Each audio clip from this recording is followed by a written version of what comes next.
to make a comment about how we handle ourselves at the board meeting. There should be no yelling out or disrespectful sayings. So I just want to remind everybody to act respectful. And I'm going off the agenda a little bit.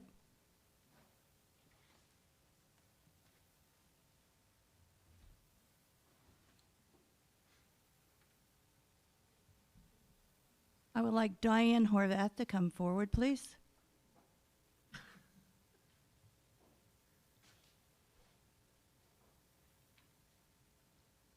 I have a distinguished board member certificate for Diane Horvath, as this is her 10th year veteran board member for continued dedication and commitment to the public education as a school board member.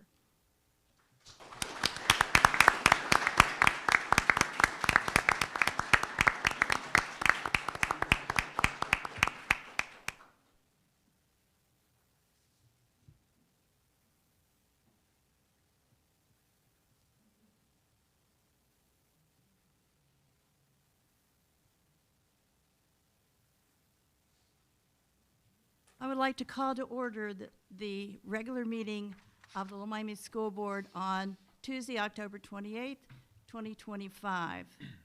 Please join us in the Pledge of Allegiance.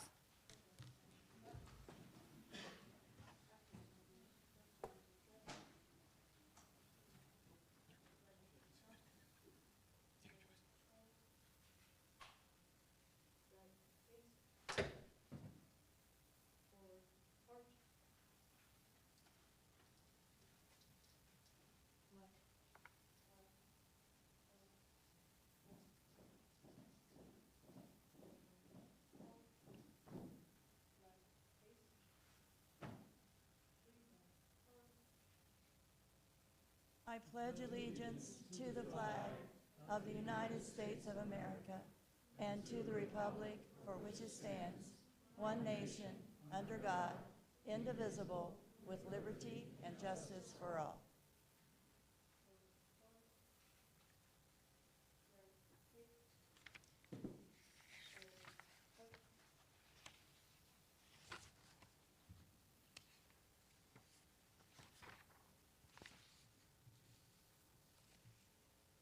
You may be seated.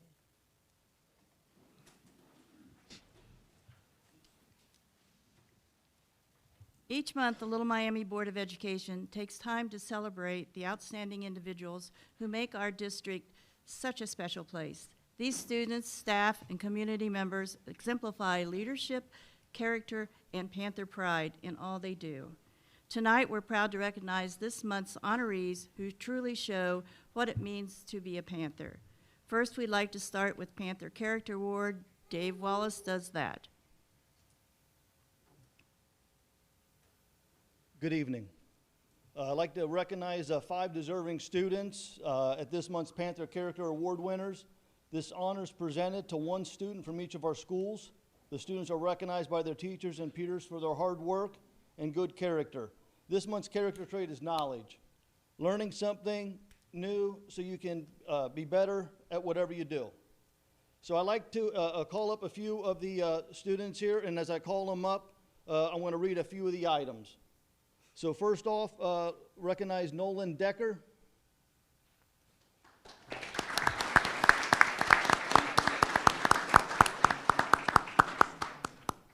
Caleb Miller.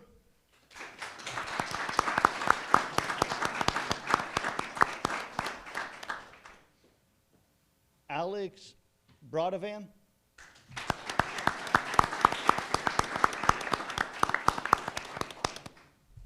Kaylee Sauer.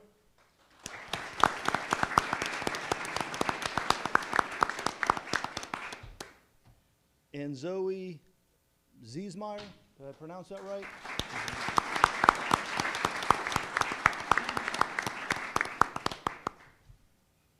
I'm going to read a few of the items about each student. Nolan is always prepared for class and contributes on a daily basis to class discussions. He has questions to gain clarity on new topics that we've covered in class, and isn't afraid to answer a question when he's not 100% sure of the answer. His mature approach to learning should be commended. And I think, Nolan, that is fantastic. As we start a new year, we're getting new information, and you always want to continue to learn. So excellent job, Nolan.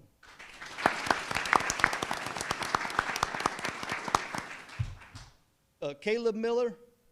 Caleb, we want to take a moment to recognize and commend Caleb for his genuine curiosity and enthusiasm for learning, his eagerness to explore new ideas, ask thoughtful questions, and seek a deeper understanding sets a strong foundation for lifelong learning. And absolutely, always learning. Never stop learning, no matter how old you get. Once you get out of school, you're going to keep learning. So that's a great attitude to have.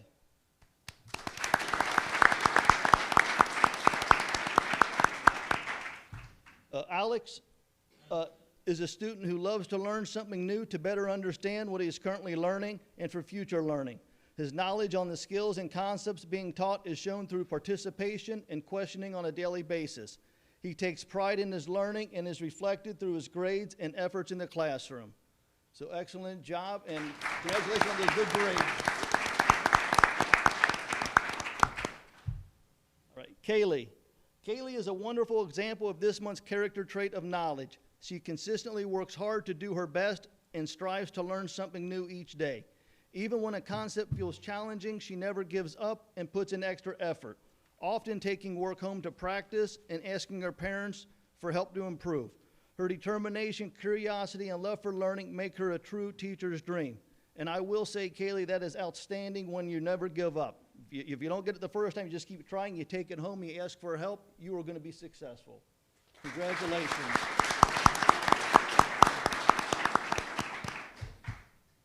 Zoe.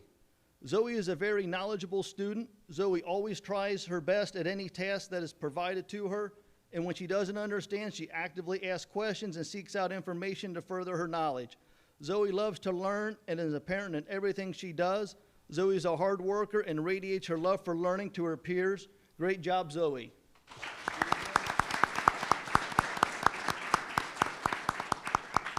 And I think as we begin this school year, I think that's very appropriate as we're wrapping up, I guess, the first quarter, and the knowledge, learning something new, and you guys continue to do that. So excellent job representing Little Miami. Good job.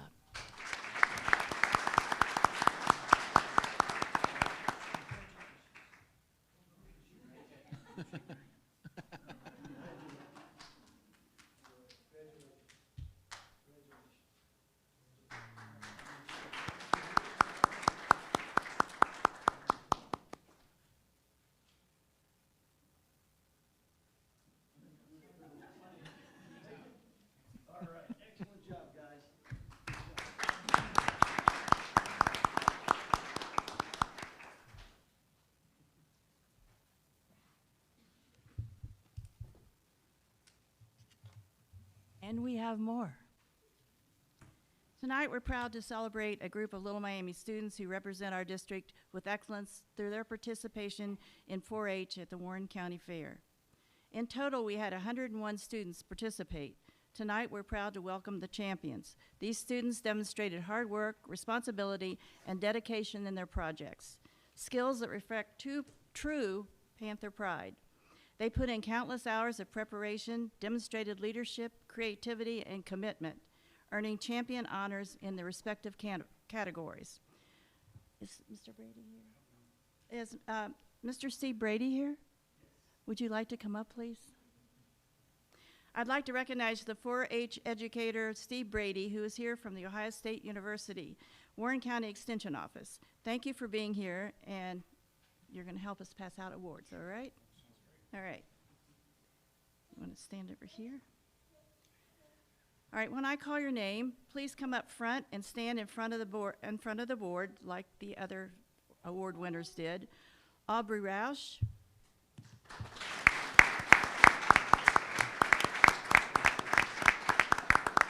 Luke Poland.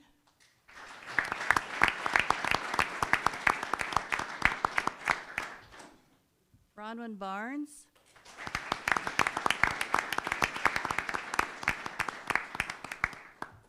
Macy Meyer.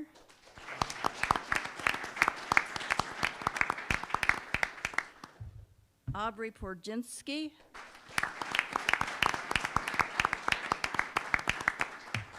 Emerson Hughes.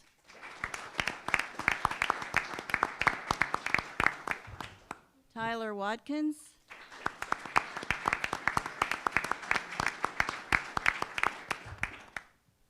Lillian Houchin.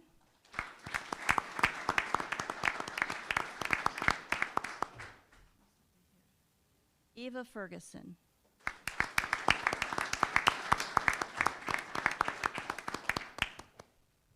Audrey Roush, champion in personal development for finding your voice, which is public speaking.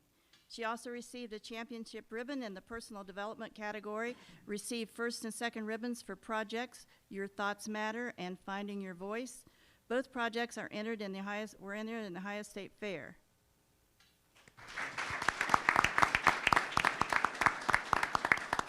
Luke Poland, champion in engineering for Not Just Knots.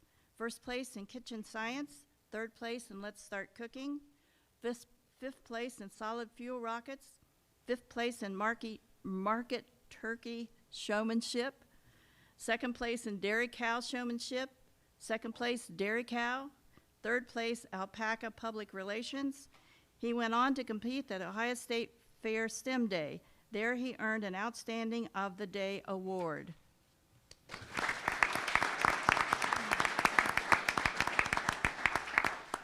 Bronwyn Barnes, champion in woodworking for finishing up. She also competed in market goats, fancy chickens, duck exhibition, market lamb, and get started in art.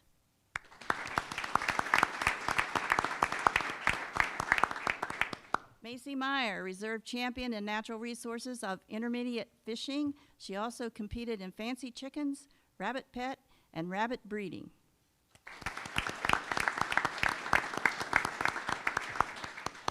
Aubrey Porzinski, and I practiced your name, reserve grand champion in beef breeding. She also competed in beef feeder.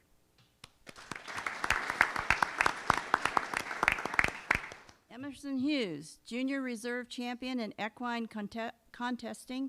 She also competed in beginning horse management.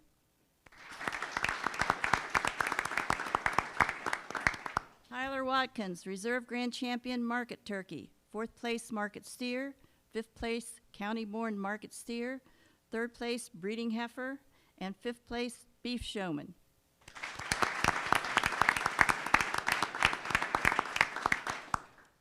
Lillian Houchin, reserve grand champion for her archery project.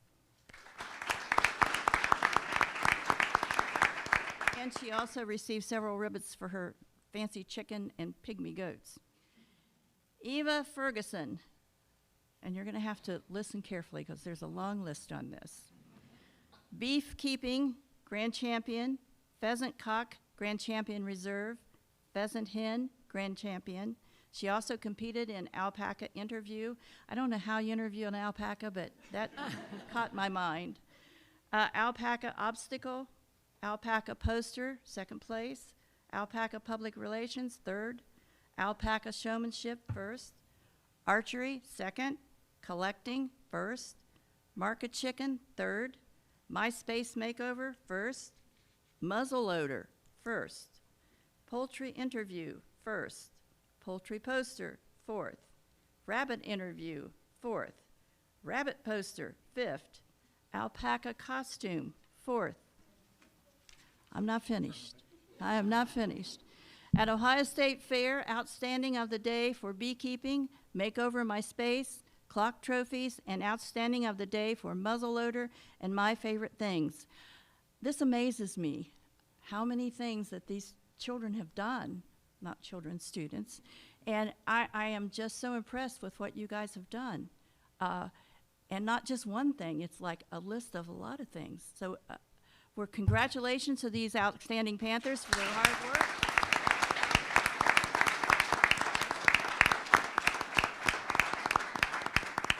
We are very proud of you, the way that you represented Little Miami, and we would like to congratulate our Panther Character and our Panther Pride winners, and we'd like all of the award winners to head to the lobby for pictures. Thank you. Oh, wait, we got a picture. Stay here, we're going to take a picture. I'm going to get in the middle. Make sure I'm not in it. All right, we're right beside you.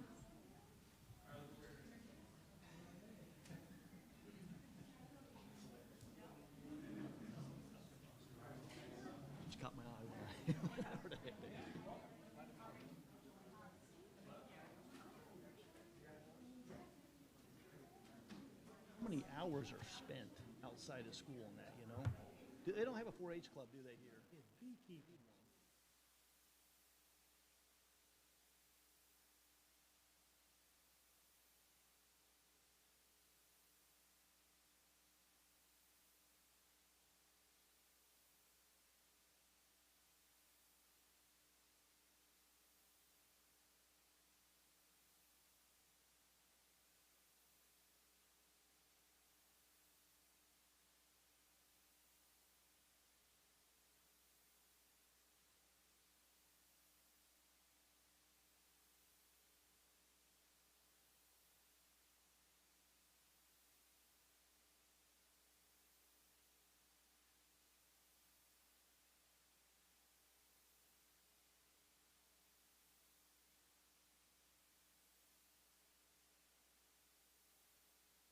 Mrs. Elmer? Mr. Siebert? Present. Mr. Wallace? Here. Thank you. All right, the board believes that it is the responsibility of the school system to ensure that each graduate is college and career ready. In these ends, an environment of high expectations and opportunity shall be created that fosters scholarship, citizenship, and develops within each student the ability to become a productive and responsible member of society. I need a motion to adopt the agenda. Second. Diane and Dave. Roll call, please. Mrs. Grice? Yes. Mrs. Horvath? Yes. Mr. Siebert? Yes. Mr. Wallace? Yes.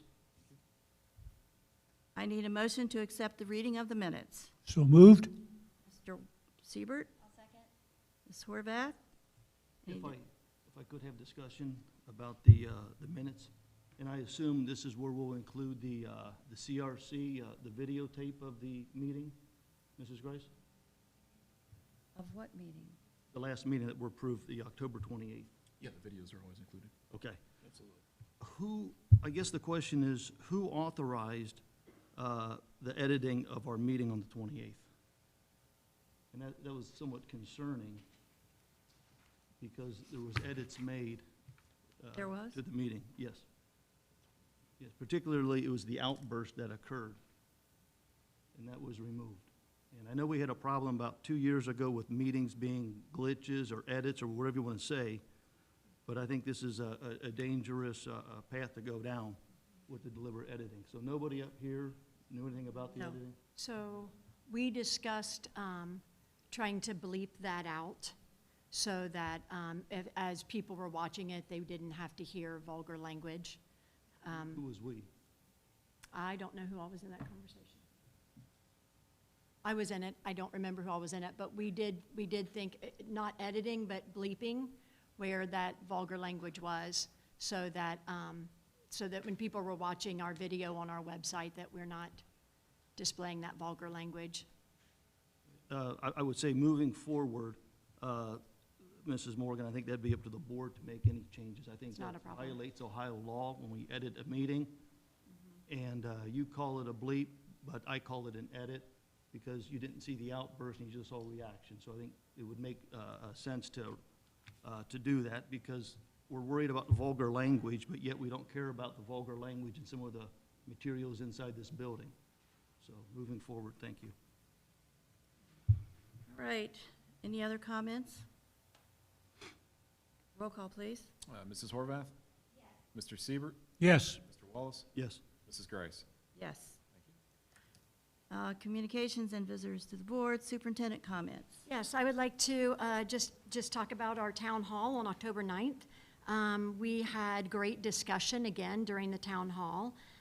Each town hall, we're asking a new set of questions. So if people do come back to another town hall, that they will be having different conversation than they did the town hall before. Also, Terry and I have begun meeting with our local officials, our local elected officials. We feel like it's important for them to hear the most up-to-date information about our district, and we find that it's equally important for us to take time and listen to their ideas and perspectives. These conversations, as well as our town hall conversations with residents, parents, elected officials, are all part of a larger commitment that we're making to ensure transparency, to have open conversations, so that we can move forward together with our plan moving forward for Little Miami. Just a reminder that summaries from each town hall will be posted on our community engagement page, and that is on our Little Miami website. Next, I invite Rusty Holman to the podium to share an update about the Little Miami BAC.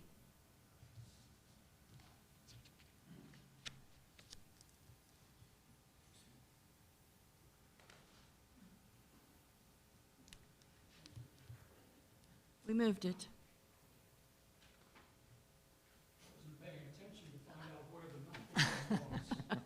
We moved it.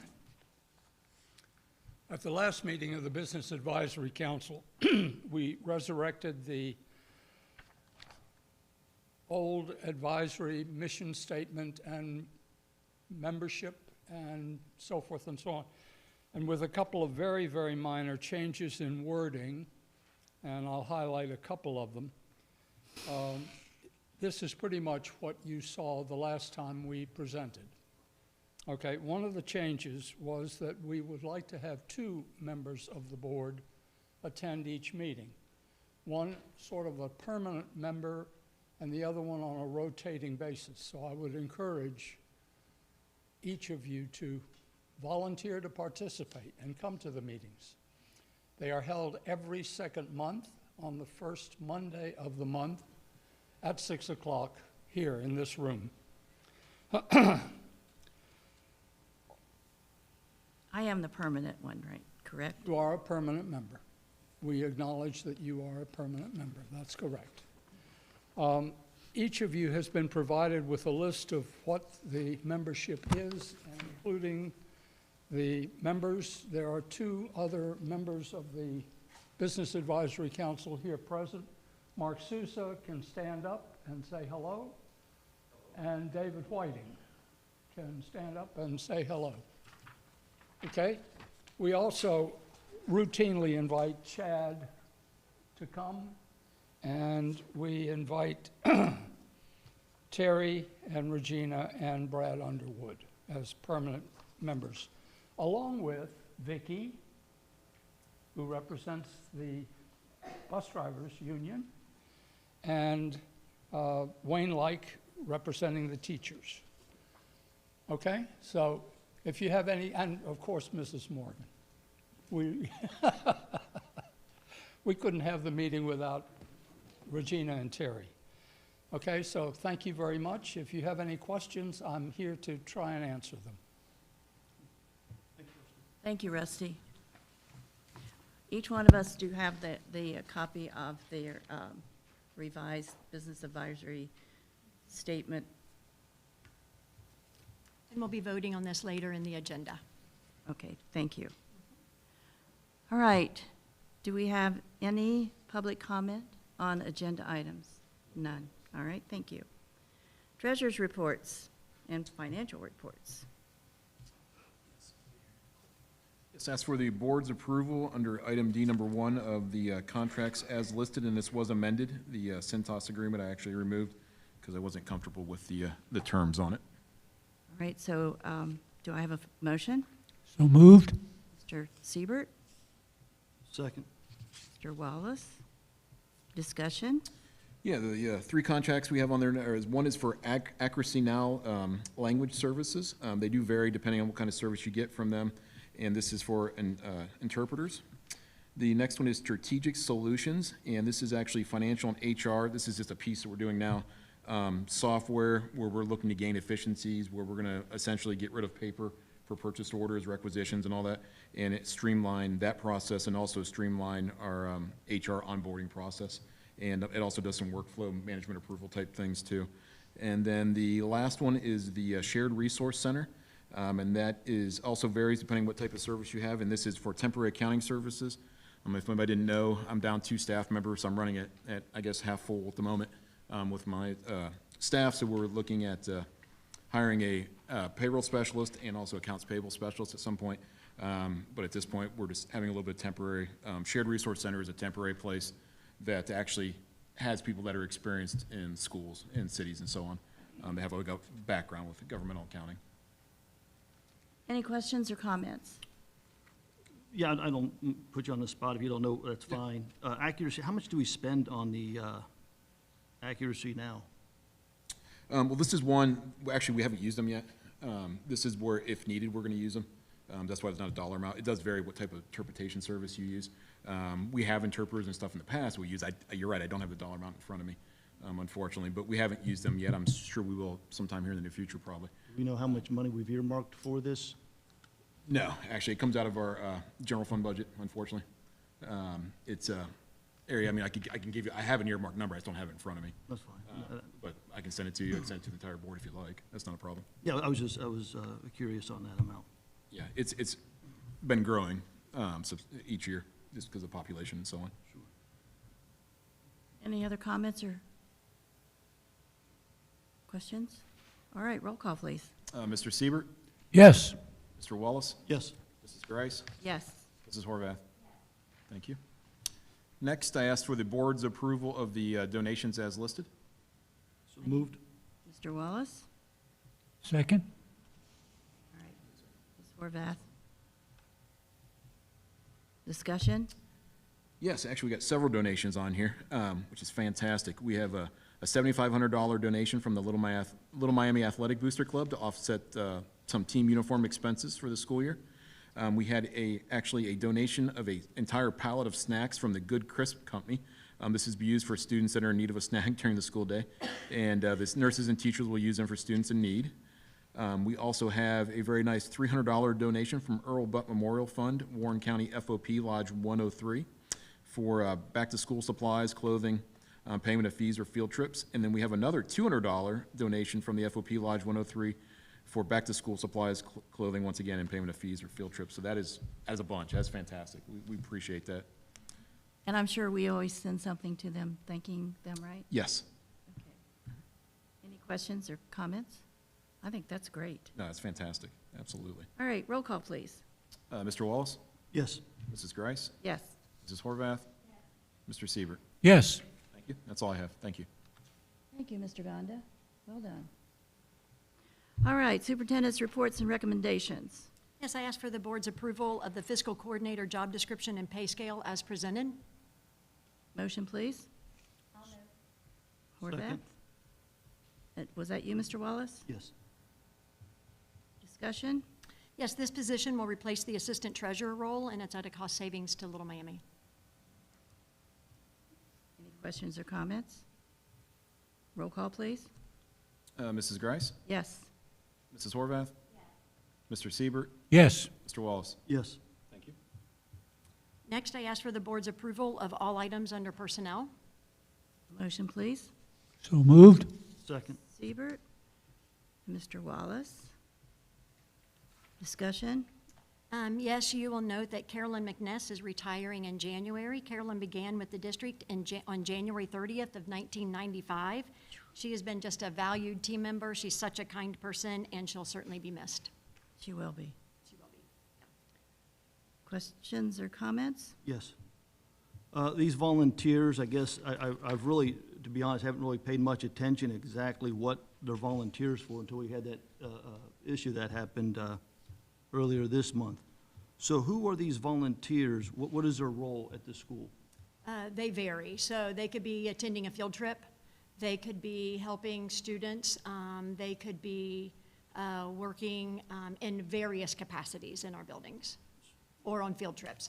A lot of times right before field trips, we'll get a push of volunteers because they want to be with their child, and then they'll have other children with them during the field trip Why is as that? extra chaperones. Why is that going before the board?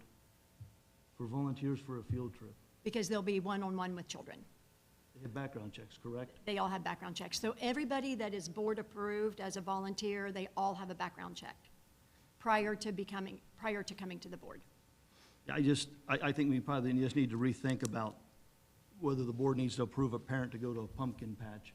And I say that because we had an issue that happened, and I just don't know if it's needless. I think it's one of those needless hurdles that is just a formality, and it really could have cost a few parents to participate.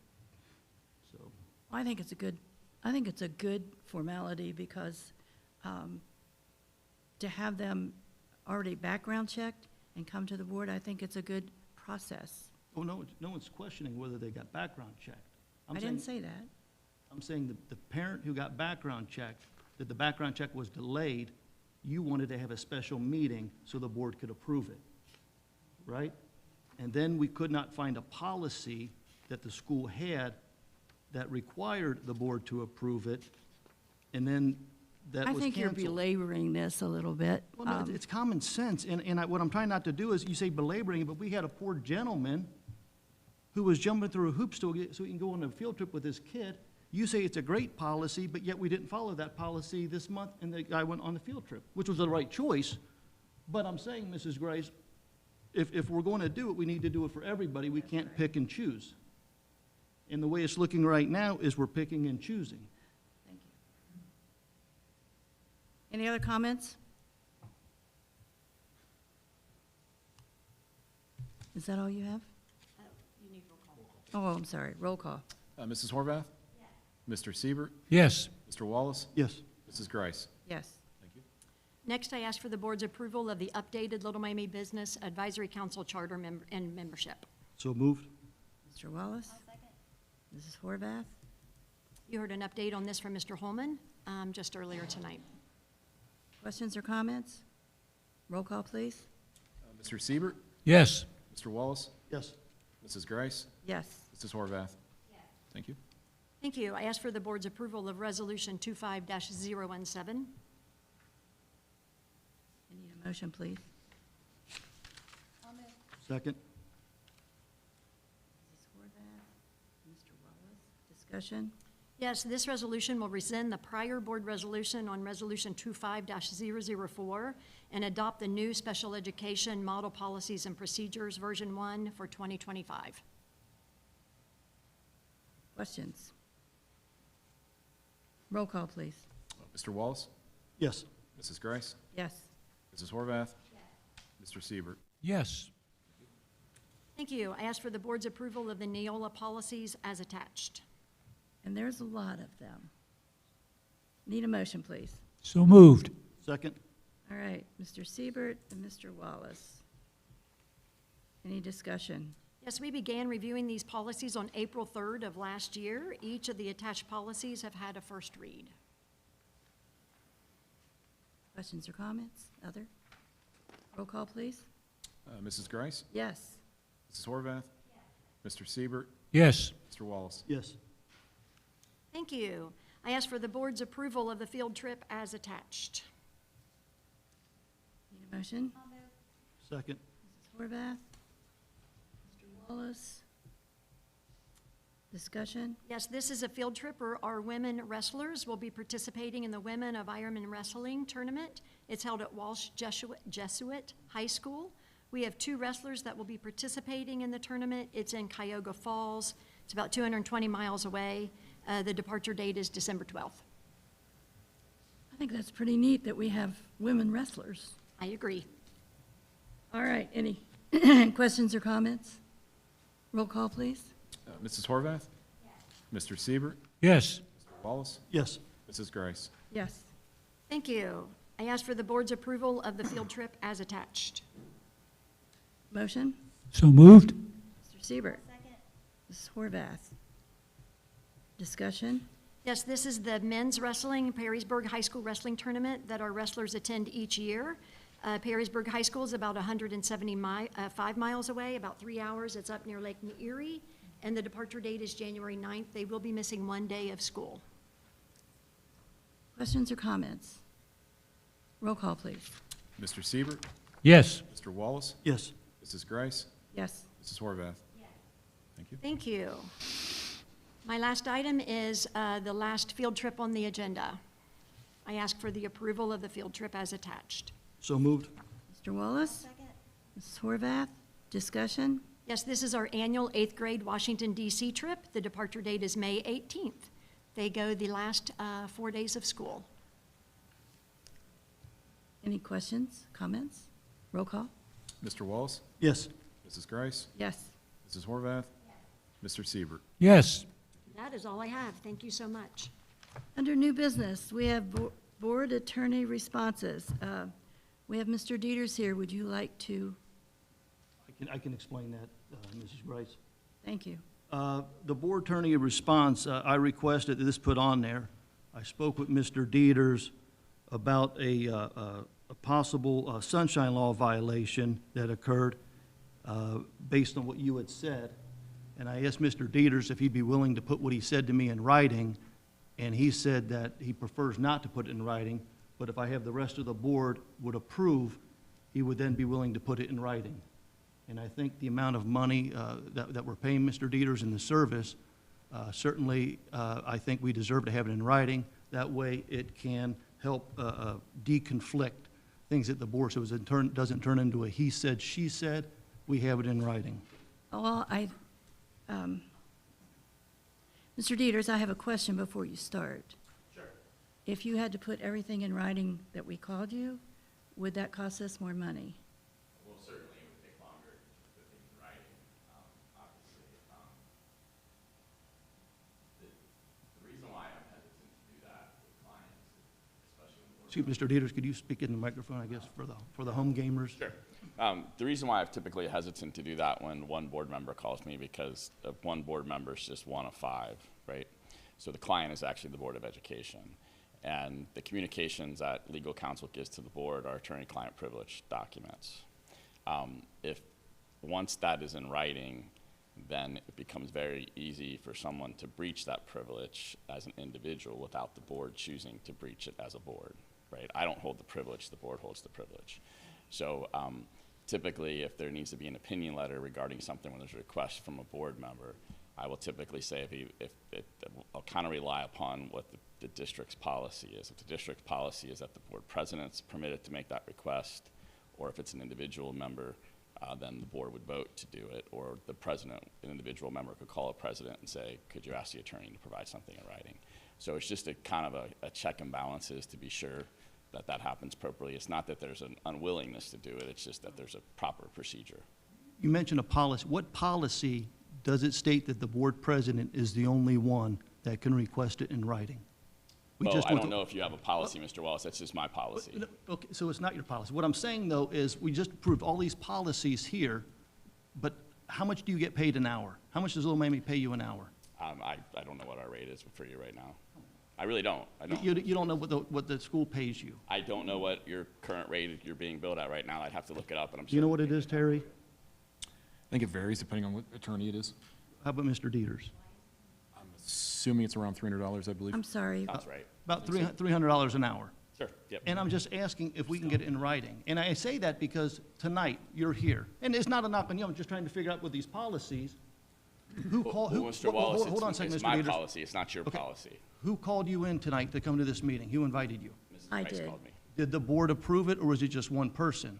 So one person, you came in to get $300 an hour, but yet when I wanted you to put something in writing about a sunshine law violation, you didn't. There has to be That's some. the there has to- frustration I have, Bill. I understand that, Mr. Wallace, but unfortunately, just like whether you're in Congress, a Speaker of the House, or you're in the Senate, which is the majority leader in the Senate, or any type of body, whether if it's a city council, there's a president of council, there has to be some way for one person to be a leader of that body of organization. So the only way I can operate under that kind of a policy, if a board president requests something, or if a board member requests something and there's a vote, that's how I operate. If that's not how you So- like it, I would suggest you find different counsel. So if I ask you for something in writing, Ms. Grice would have to approve that, is that correct? Or if Ms. Grice refused to approve it, then if you got a majority vote, then that could happen as well. But would that violate then sunshine law violations if now I'm going behind the meeting saying I would like it? No. But- okay. See, I think you have a mistake. You and I have had this conversation before, and We have. I think we can agree to disagree, but you seem to think that any conversation between board members is a violation of the sunshine law. It's only when you're deliberating. And deliberating is defined very much so as you're deliberating on something that's before you for a vote or before you for some kind of action. Calling Mrs. Grice to say, could you ask Mr. Dieters, he talked to me about this, could you ask her to put that in writing? That doesn't meet the definition of deliberation. No, but you talk about deliberation, it was for the parent who wanted to go, I assume it was the pumpkin patch, and Mrs. Grice called Mrs. Morgan sent an email out to all the board members saying, what are your thoughts? And then Mrs. Grice followed up everybody else individually with a phone call on the matter. But Well- did I And say I what bel- everybody else said? Well, again, it You're- would only but be you're still- you're still. There's very clear case law on this, okay? It's only deliberation if you share what the other person's opinions are. So if I'm a board president and I want to make a determination whether I want to put something on the agenda, whether we want to have a meeting next Tuesday, whatever that might be, if I call each individual board member, but I don't share with the board members what the other ones say, that's not deliberating as a group. That's a conversation between two people. And then the other person calls another person. Well, if that happens, that's a problem, but I don't know if that would have to, you'd have to show that happens. You know, we'll have to agree to disagree on this. It's fine. But I just, I'm just telling you it's based on case law. You know, I understand it. No, my question, this was about getting it in writing. So what I will do, and it's not you anymore, What I'll do with Mrs. Grice, though, is I will then just say, hey, Mrs. Grice, can you have that put in writing? Would you be willing to do that, Mrs. Grice? If I called you up, or excuse me, if you called me up and you asked something and I said, hold on a second, I think this is not legal, I think you're violating sunshine laws, and you say, I spoke to Mr. Dieters, and I said, okay, can I get that in writing? Would you be willing to call Mr. Dieters and get that put in writing for me and the rest of the board? Would I be willing? If it was something, I don't think it's necessary. I don't, I do. Ma'am. Is the request that anything, any interactions we have with Mr. Dieters is put in writing, whether it's a phone call or If we request it, yes. a private meeting or Well- an executive session? Under every scenario that we have an interaction with Mr. Dieters, you want to have it in writing? No. It was only if I ask it in writing. Obviously, executive session, you're not going to. Obviously, if it's illegal, you're not going to. I'm saying when the advice given from council to a board member about sunshine law violations and deliberation, I said, did Mr. Dieter say that? You say yes. I said, okay, can I have that in writing? That's what I'm asking. Will you put that in writing if I have to go through the board president? But you're not talking about every interaction. You're talking about certain situations. Yeah. Like the last one that you were in. Correct. What happened in this given situation is Mr. Wallace called me, and he was concerned that Ms. Grice is calling each individual board member about that issue would have been a violation of the sunshine law. And I think Ms. Grice said to Mr. Wallace, I spoke with Mr. Dieters, and he already indicated it wasn't. And then I told Mr. Wallace that, and he said, well, can you put it in writing? And my response to him was, I'd either have to have the board president request it, or if the board president refused to request it, if there was a majority vote, then I would also do it in that case. Right. Okay, so it sounds like there is a procedure for having it done. You just have to go through the president, or you have to have a vote on it. That's his procedure, it's not the board's procedure. What I'm asking, can the board make a procedure or a policy that states if a board member requests something in writing from the attorney, they can have that in writing? That's what I'm asking the or board. I can deny it, right? Well, I think what Mr. Wallace is asking is for you to pass a policy for any individual board member at any time to call legal counsel and ask for something in writing. Is that what you're requesting? That is correct. So bypass going to the president or having a vote of the board. Correct. Madam Chair, Yes. it's my understanding that no individual on this board speaks for the board. Only the president can speak for this board. If the president requests a policy or something in writing, which is approved by our board, it goes. If it is not, it does not. And no individual board member can speak for this entire board. Correct, and that's why we're talking right now, Wayne, about a future policy that will allow the board member to have it in writing. For 2 years, I've seen too many behind-the-scene phone calls. That's why the meetings take longer today than they did 2 years ago, because 2 years ago, the discussions were made behind the scenes, and when it came up here, it was yes, yes, yes, and we're done. Now we're having some discussion, and it's troubling for me, the amount of discussions that we've had through emails and phone calls for the last 2 years that I've witnessed. Now, Bill and I will agree to disagree whether it's sunshine law violations, and that's for another day. All I'm asking is, the attorney that we're paying, could he put it in writing, what the advice he's given, so that way it's not Mrs. Grice and I debating or whatever about who said what or how we interpreted it. I don't think it's necessary. Okay. I'm not the expert here, but I do believe I've read in the Ohio Vice Code that no individual on this board can speak for the entire board. Only the president does that. And I believe that's in the revised code. I think you're having a different conversation. You're asking for us to supersede the revised code. Yeah, that's, Anything else? Do you need me for?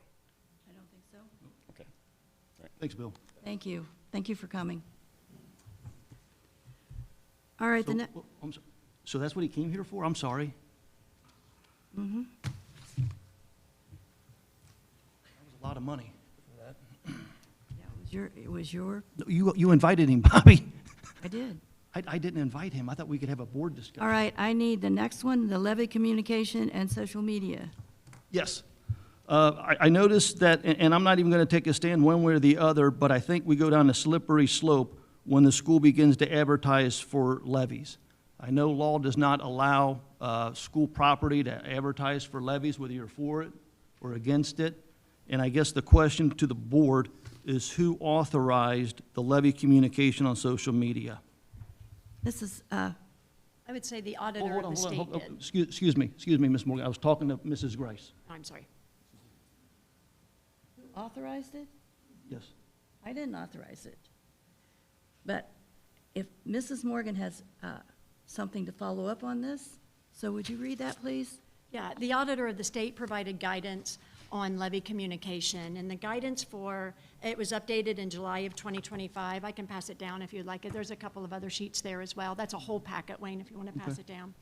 But in their levy guidance, basically what the auditor of the state indicated is that you're more than welcome to put facts out. You can put it through email, you can put it through social media, you can put it through your one-call system, you can put it, as long as you are not advertising for or against the levy, you are more than welcome to communicate information about it. I gave you the auditor of the state's findings. One more. Yep. So the question I have, though, is I got it what the auditor says, and we talk about the truth, but the first time we saw that getting advertised, you failed to mention that this levy's not up for another year. I think when you don't give all the truth, I think that's the slippery slope we go down. And as far as authorizing it, I know that the auditor of Ohio did it, but I'm asking who on this board, which board member up here authorized that to get on Facebook? I don't believe that Excuse that's me, Mrs. Morgan, I'm asking the board. I'm sorry, I thought I was still conversing. No, I'm trying to talk to the board. This is a school board meeting. Did anyone up here on the school board authorize it? Did we have to? I did not, but it's always been my understanding that you could put information out about it, you just can't sway people in one direction or the other. I've That's always had that exactly right. understanding. So if you say the levy's due, but you fail to tell them that the levy's really not due for another year, when you say an expiring levy, but you That's a fail to different tell thing, them. though. You're talking about putting it on, now you're talking about, No, that's what you guys, that's what Little Miami did. Little Miami advertises saying it's an expiring levy, but failed to mention that it doesn't expire for another year. So I'm asking the board, who up here on the school board, we just answered that. nobody did, right? No one authorized it, no school board member authorized it, correct? But what is wrong with it? Because when you, it's a truth, but when you say we have a levy that is going over an expiring, it's going to replace, the levy's expiring, so we need to approve it. Felt But the like there was something missing that should have been there. Yes, the fact that it's not expiring this year, I think that's deceiving voters, and I think that lacks transparency where you're trying to dupe them. We could talk about the board being able to put their eyes on what's going to go out before it does. I would like that. Anything wrong with that? I just think this is the school board, and I think we need to start taking more responsibility. Okay? All right, moving on. Board policy versus board procedures. But we skipped one. Oh, individual board member communication. Was that Wayne's? No. I'm It sure, was me. I'm sure there was a reason. Was it? Yeah, 4 of them Individual were board member yours. communication. I think that might have had to do with Bill in the Sunshine Law about, can we, I think we're just doing too much behind the scenes communicating and not enough in the public that needs to occur. But board policy and board, I'm sorry, did you? Well, I just wanted to say, because I've heard that comment a few times, unless I'm missing something and I'm not experiencing or privy to what you're privy to, I am not experiencing that with this board. I feel like we're being very careful. I feel like we have talked to ad nauseum about what the policies are around sunshine laws and what's appropriate in a phone call, a text, through email. I feel like we've been very careful, so I am a little confused when you keep bringing that up. And I'm like, am I missing something? Is there something that you experienced that I didn't? Yes, yes. We can talk about, I guess one issue was in a work session, we came to an agreement that we were going to allow comments at the end of the meeting. Remember that? That was like, what, a year or so ago? And then I believe you were upset about the way the communication went down after that first meeting, and there was phone calls and decisions and everything made, and next thing you know, it's removed off the agenda for the next month without any sort of public discussion as to why it was removed. So that tells me that there was discussions and decisions made behind the scenes that should have been in the public. So that's what I'm talking about when I say those behind-the-scene decisions. When we talk about extending the public comments or whatever, we want to extend it to 45 minutes. Are you okay with that? Well, those are discussions that we should have at the beginning of a board meeting. When we go over the agenda, we should have that discussion. It shouldn't be behind the scenes. Again, I think the public deserves to see the discussion, and there's a lot to be gained just having discussion. A lot of times someone will say something, I'm like, that's a great point. I never thought of it that way. Or vice versa, the questions that are being asked. And I think we lose that. Well, certainly I think that's against the law what happens. But those are the things where I'm talking about the individual board member communication. Well, I don't think that some of what you're asking for is unreasonable, but I also think that no board is perfect, and everyone is going to make mistakes at some point with, all the rules and procedures and policies that you're trying to follow with every conversation and every meeting. Every board is going to make mistakes here and there. But by and large, we are definitely working hard and staying true to what we're supposed to be doing. Is there room for growth? There always is. So I couldn't argue with you on that point. Thank you. And then the last one is board policy versus board procedures. I guess, can a board member explain to me the difference between board policy and board procedures?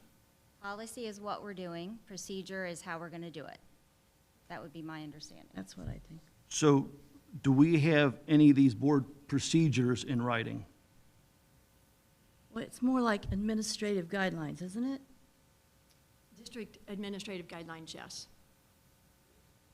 Because I say that because I don't think we have these board procedures seem very loosey-goosey where we're kind of making up on the whim depending on which way the wind blows. Like a good example we talked about with getting volunteer approval for a pumpkin patch going before the board.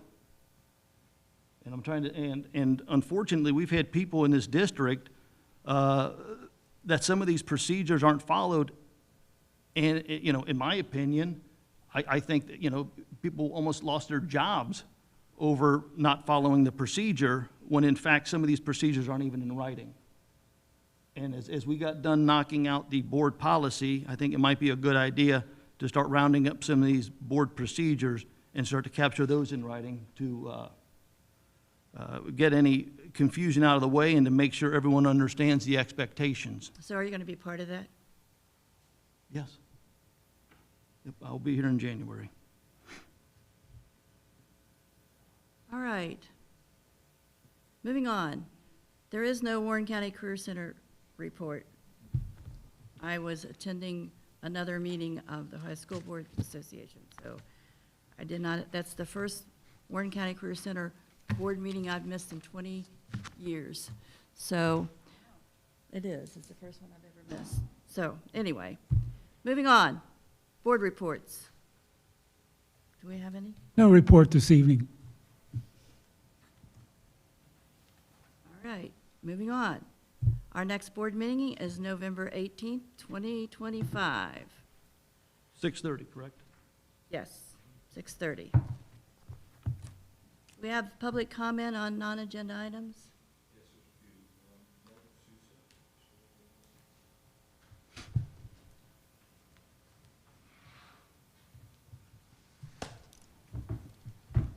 Hello, thank you all.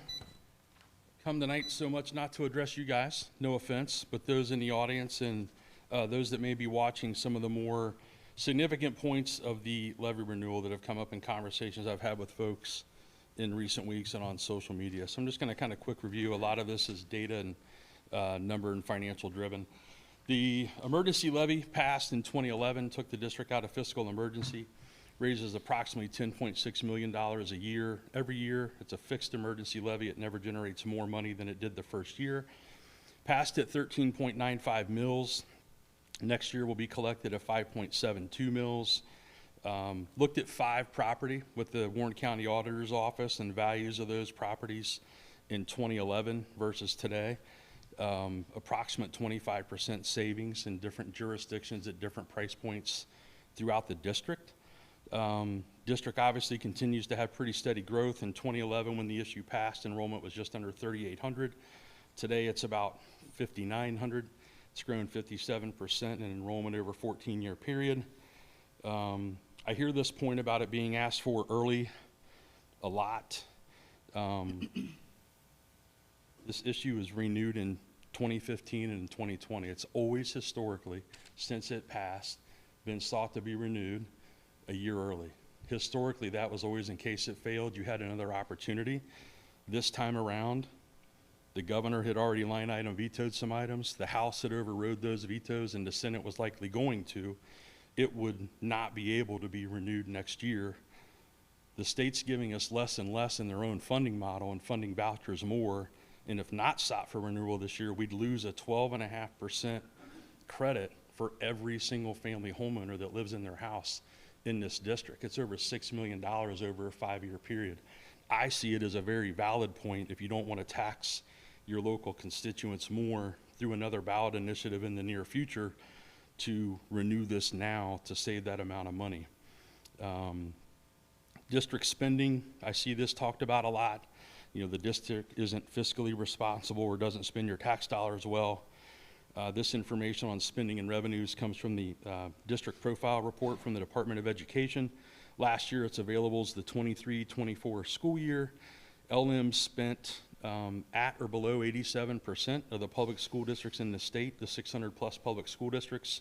We spent less per student in educating them than all districts in Warren County, excluding Springboro. We spent about $13,300 per student in that school year. The state average was $16,300, and I looked at 3 peers that are similar in size that border us. Kings, Loveland, and Lebanon all spent more than us.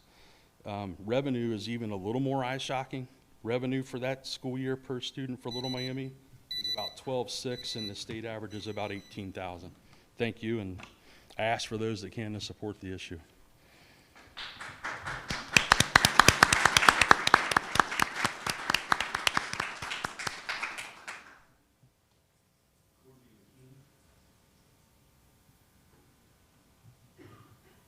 Hello, I am Courtney McKean, and I am a Little Miami resident and parent. I come before you today to, again, reach out as a parent of a special needs student to ask you, when you guys do talk about your flag policy next, I know that you have tabled it at the time and you're still discussing, to really consider how that policy, as it is written, while the intent may be political, as was pointed out to me last time, the policy as written is a scorched earth policy that will take away all displays in the classroom that directly affect my student as a special needs student.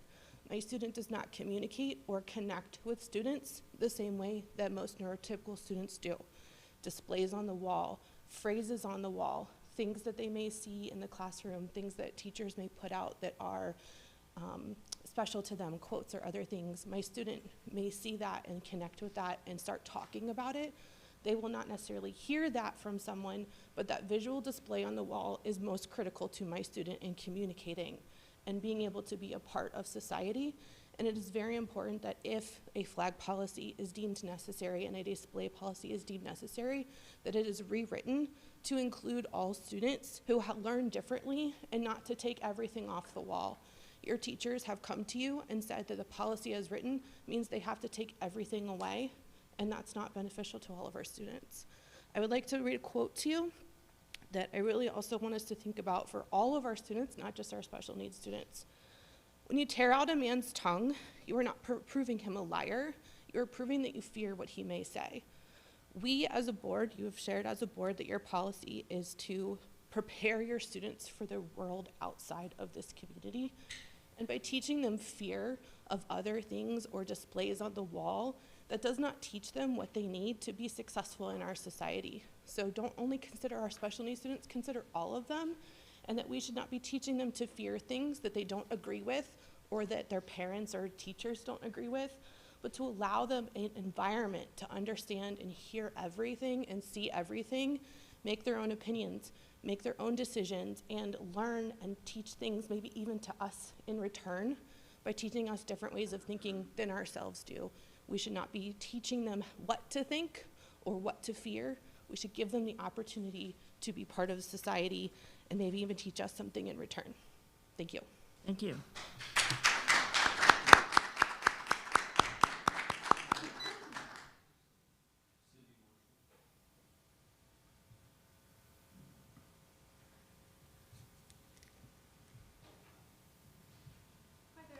My name is Cindy Marshall. I am here representing the high school PTO. The high school PTO, we do two big fundraisers. We do them as community events.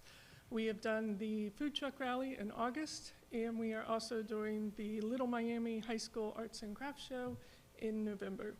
I wanted to come here to invite everybody to it. I hope you can attend.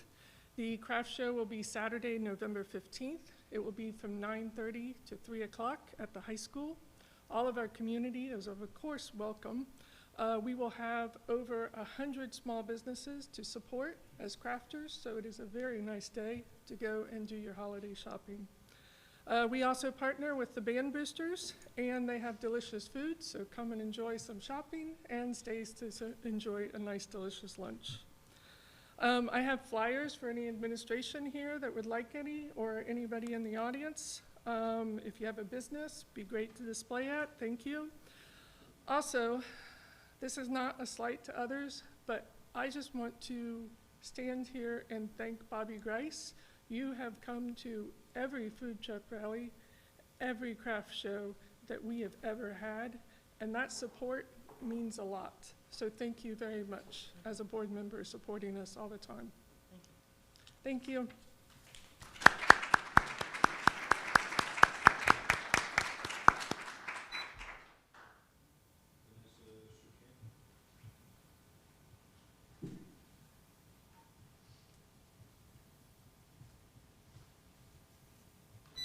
This is Srikantham, mom and resident of Little Miami. We ask parents to step up, to be engaged, to take an active role in their children's education. I heard that message and I responded. I volunteered. I earned my substitute teaching license. I showed up. I listened. I offered help. I attended school board meetings, not to cause problems, but to understand, to support, and to contribute. I loved what I was seeing so much that I became an educator myself. 2 years in, I found myself in a place I never expected. I'm currently involved in a lawsuit, and my legal costs have already exceeded more than $40,000. I have also felt my name and organization have been targeted by outside influences. The fear this creates affects more than me. It affects staff, parents, and anyone who wants to speak up but feels they can't. I didn't get involved to play politics. I got involved because I believe, and still want to believe, that our kids deserve better, that our schools can improve, and that families and educators must collaborate. To those still watching from the sidelines, I see you. To those who have spoken up even once, thank you. I'm sharing this because the system thrives when we give up. And as much as I sometimes want to walk away, I know exactly that's why I can't. But it shouldn't be this hard to care. Thank you, Vanessa.